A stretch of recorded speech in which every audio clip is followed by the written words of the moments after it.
Ndagushimiye cyane wewe ufashe kano kanya. Imana igira neza iduhaye akaryo ko kuganira ku ijambo ryayo. Ndasaba ngo muri uno mwanya ano majambo ngiye kukuganirira agufashe, Imana yakoreshe mu kugira icivuganye nawe. Ndi Sheikh niyo nizigiye nizanyigisho itara. Ni muri ka gace kavuga ku buzima bw'umwigisho wa Kristo. Mbega nk'abakristo, nk'abantu Imana yagiriye ubuntu bakakira gakiza, bikadushikana muri ubuzima bwo kuvuga ngo niyemeje kubaho nk'umwigisho wa Kristo. Mbega ni biki dukwiye kumenya, ni biki bikwiye kuturanga? Hariho ivyo navuze mu biganiro vy'imbere. Nashaka muri kino kiganiro mvuge ku kintu kimwe kiranga Imana, kuko uko umwigisho yifata biravana nahageza mu gutahura Imana. Imana yarihishuye kugira ngo tumenye ivyo yihishuye ko bidufashe kumenya natwe ingene tubaho, ivyo dukunda n'ivyo twanka, ivyo dufata n'ivyo tureka, ivyo dufata nk'ivy'agaciro n'ivyo dufata nk'ibintu ataco bimaze. Kumenya Imana birafise ingaruka ku kuntu twebwe twitahura. Nta mwigisho wa Kristo muzima ashoboka iyo mu gutahura Imana kwiwe harimo ingorane, iyo atahura ibitari vyo canke iyo hari ibintu nkoramutima adatahura. Imbere rero yo kuja mu ngeso ziranga umwigisho wa Kristo, ndacari muri aka gace ko ku ntango ko kurondera kumenya ivy'Imana yihishuye, ko ivyo yavuze kuri yo nyene ubwayo n'ingene ivyo bintu bikwiye kugira ingaruka ku buzima bwacu. Ndavuga ku Mana nk'Imana y'inyabuntu. Ijambo ry'ubuntu ni ijambo tumenyereye cyane, dukizwa ku bw'ubuntu, ni ijambo rikoreshwa mu ndirimbo kenshi, ni ijambo ryoroshe kumva ku muntu wese amaze kwakira gakiza. Ariko mu nkundire tuyisubiremo. Mbega ubuntu ni iki? Mbega kuba twizera Imana y'inyabuntu bisigura iki kuri twebwe? Ni inyifato izihe dukwiye kugaragaza nk'abantu bemera ko Imana ari nyabuntu? Kuko ukwizera kwacu ntikugarukira mu bwenge gusa, ntitubigarukiriza mu gutahura gusa, ntikugarukira mu majambo tuvuga mu makonfession yacu. Ni ukwizera kunyengetera ibi bintu twemera nk'ukuri, kugira ngo bimenyekane vy'ukuri ko tubifata nk'ukuri. Nuko binyengetera mu buzima bwacu, bikinjira mu vyizerwa vyacu, bikagaragarira mu ngeso zacu. Iyo dusomye mu cete intumwa Paulo yandikiye abakristo b'i Roma, mu gice ca gatatu uhereye ku murongo wa 21 gushika ku murongo wa 24, haravuga ngo ariko noneho ivyagezwe bitariho, ukugororoka kuva ku Mana kurahishuwe, gushingirwa intahe n'ivyagezwe n'ivyo abavugishwa n'Imana. Nukugororoka kuva ku Mana kuzanwa no kwizera Yesu Kristo, kugira ngo abizeye bose baguhabwe, kuko atatandukaniro. Bose bakoze ivyaha ntibashikira ubwami bw'Imana, batsindanishirizwa n'ubuntu bwayo ibibahereye ubusa, kubwo gucungurwa kubonerwa muri Kristo Yesu. Ano majambo dusomye avuga ahanini ku kugororoka Imana iha uwizeye wese. Hanyuma uri mu kurangiza aka gace niho Paulo avuga ngo uku kugororoka tuguhabwa ku bw'ubuntu bw'Imana biciye mu gucungurwa na Yesu Kristo. Iyi ngabire yitwa ubugororotsi, iyi ngabire yitwa agakiza, ntishoboka atabuntu burimo. Kandi n'ubwo buntu nabwo ntibushoboka Kristo Yesu adapfuye. Nico gituma burya no mu gukizwa umuntu yizera ko Yesu ari umwami, ariko kandi akaba umukiza. Muri iri jambo ry'umukiza niho hugaraniyemwo ugucungura, urupfu rwo kuducungura. Uko kuducungura niko gutuma bwa buntu bushoboka, maze ubwo buntu bumaze kuboneka, noneho bwa bugororotsi, kwa kugororoka Imana habizeye bose kukabona gushoboka. Mbega ubuntu ni iki? Ubuntu canke tuvuge umuntu afise ubuntu. Aha ndiko ndavuga ubuntu bwo mu ijambo ry'Imana, sindiko ndavuga ubuntu muri vya bindi tuzi muri kahise k'igihugu mu mico y'abarundi. Umuntu afise ubuntu n'umuntu afise umutima urangwa no kugirira neza abantu, ataca basavye kandi ataca bitezeko. Novuga ko ubuntu ni umutima uhengamiye kukugirira neza abantu, la disposition à faire du bien. Umuntu afise umwitwarariko yumva nezerwa no kugirira neza abantu, kandi ivyo bintu akabibakorera atabanje kubasaba ngo banze mu nkorera iki, hanyuma niyo abibakoreye ntaca aza kubishuza ngo nabo bagire ico bamuhaye. Imana igirira neza abantu itabanje kubasaba kuba beza.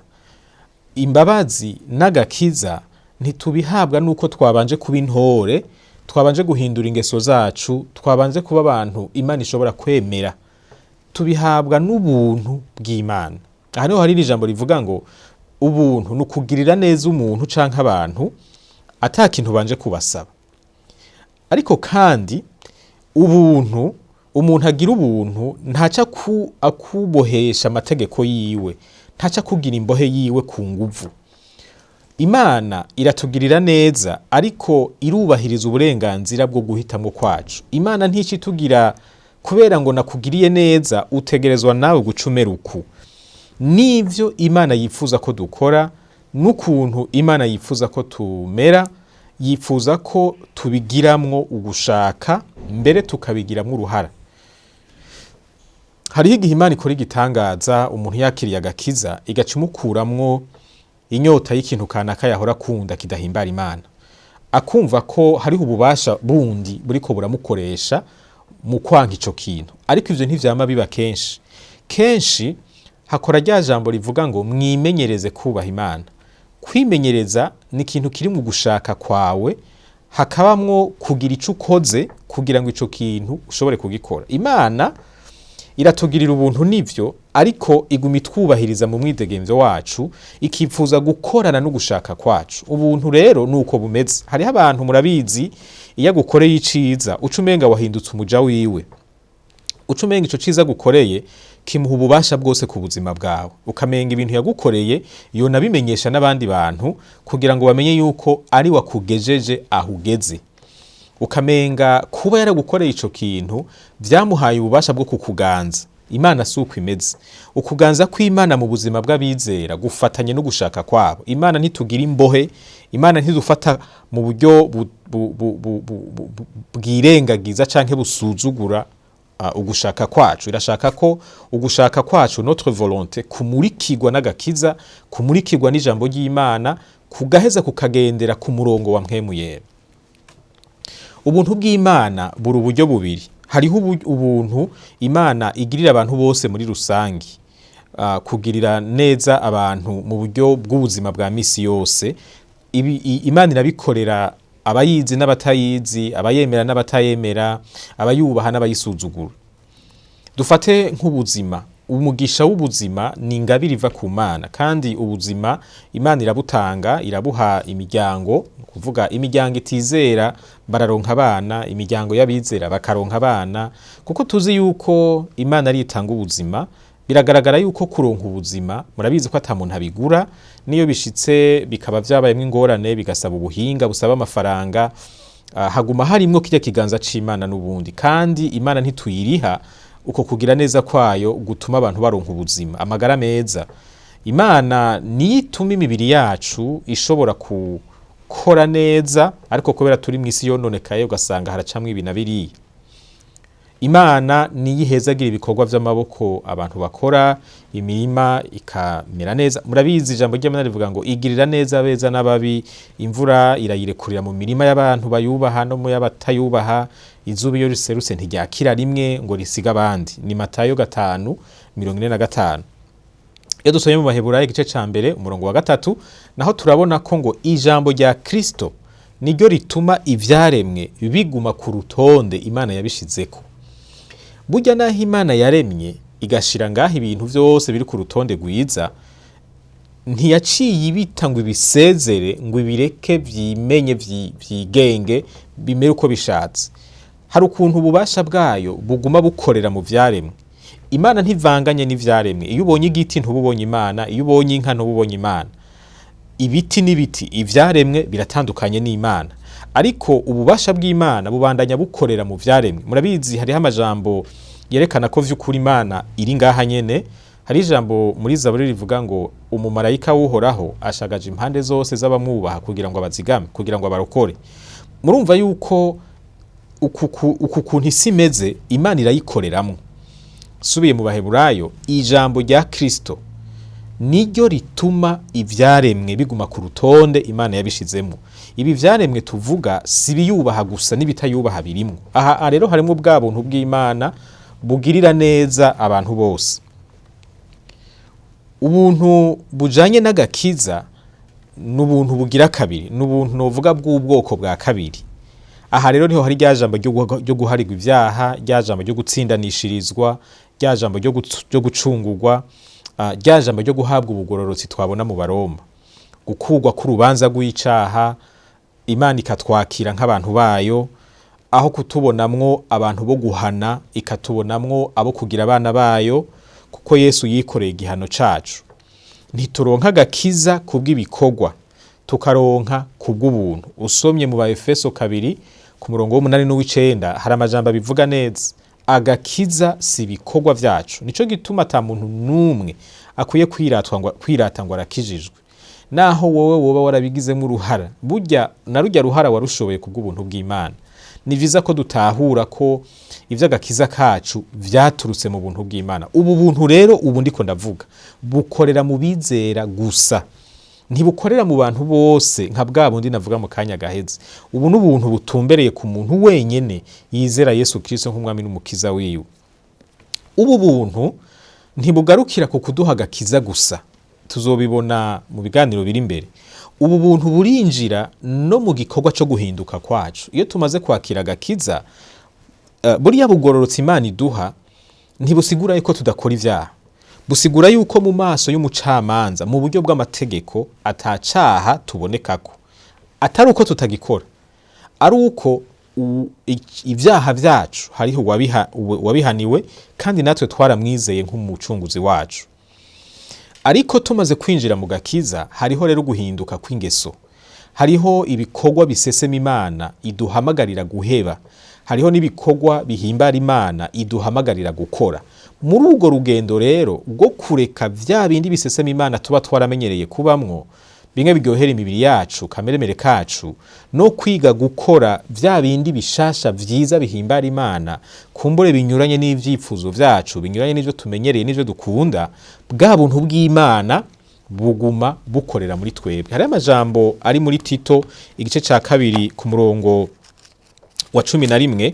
Ayo majambo aratwereka yuko ubuntu bw'Imana butagarukira ku kuduha agakiza gusa, burajana natwe no muri uru rugendo rwo guhinduka. Tito 2:11 havuga ngo kuko ubuntu bw'Imana bwaserutse buzanira abantu bose agakiza. Iki ni kimwe kuvuga agakiza kadushikira kubw'ubuntu. Hanyuma kuri 12 butwigisha kwikunkumura ukutubaha Imana no kwipfuza ivy'isi, bukatwigisha kwama twitonda tugororoka twubaha Imana muri kino gihe n'ibindi. Ijambo ndondera niri rivuga ngo ubu buntu nibwo butwigisha kwikunkumura ivyaha kandi bukatwigisha no kubaha Imana.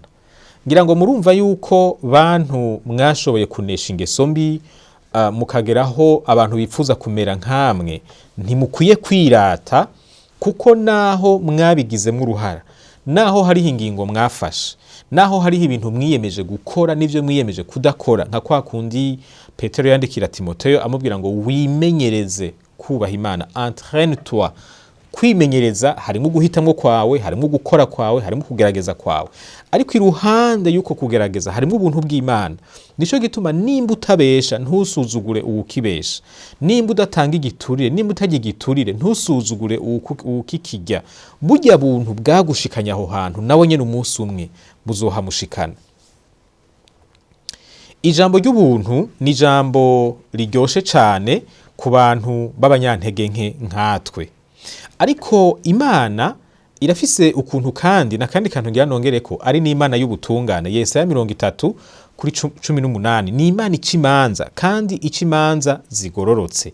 Iri jambo rirameze nk'irenyuranye gato n'ijambo ry'ubuntu, kuko wamenga Imana y'inyabuntu ikwiye kwirengagiza amakosa y'abantu bose. Ariko oya, ni n'Imana kandi ihana abanyabyaha, ni Imana ibabazwa n'ikibi, ni Imana idakunda ikibi. Nico gituma kuba twizera Imana y'ubuntu bidakwiye gutuma tuba abantu bijajara, batiyubara, biyirekura, bibera mu vyaha, bihumuriza uko bashatse, bitwaje ubuntu bw'Imana. Iruhande yo kuba Imana y'ubuntu, ni n'Imana y'ubutungane, ni Imana mucamanza. Kumenya Imana rero birakwiye gutuma tuba abantu banezerererwa ubuntu bw'Imana, abantu bashima Imana kuko yabagiriye ubuntu, abantu baca bugufi kuko batahuzwa ko no guhinduka kwabo bagushobozwa n'ubuntu bw'Imana. Ariko kandi ntiduce turyama muri ubwo buntu ngo dutangure gukinisha icaha tugifata nk'igisanzwe. Twibuke ko Imana twizera ari n'umucamanza, maze dutinye icaha, twame dutakambira Imana ngo idushoboze kunesha ibitunesha uyu munsi, gutyo dushobore guhinduka. Ubuntu ntibutume dufinisha icaha, ahubwo butume twanka icaha, kuko bunadushoboza no kwikunkumura ibidahimbara Imana. Ndagukengurukiye rero kuri aka kanya, ndangize n'ubundi mvuga ngo wakoze cyane, kandi ndasaba Imana ngo ibandanye kwigisha, Imana igushoboze guhinduka, kubaho uri umuntu atahura ko Imana ari nyabuntu, kandi bigaragarire mu buzima bwawe bwa misi yose, ariko kandi ko ari n'Imana y'umucamanza, ni Imana y'ubutungane, navyo nyene ubigaragaze mu kuntu bayeho. Wakoze cyane, Imana iguhezagire.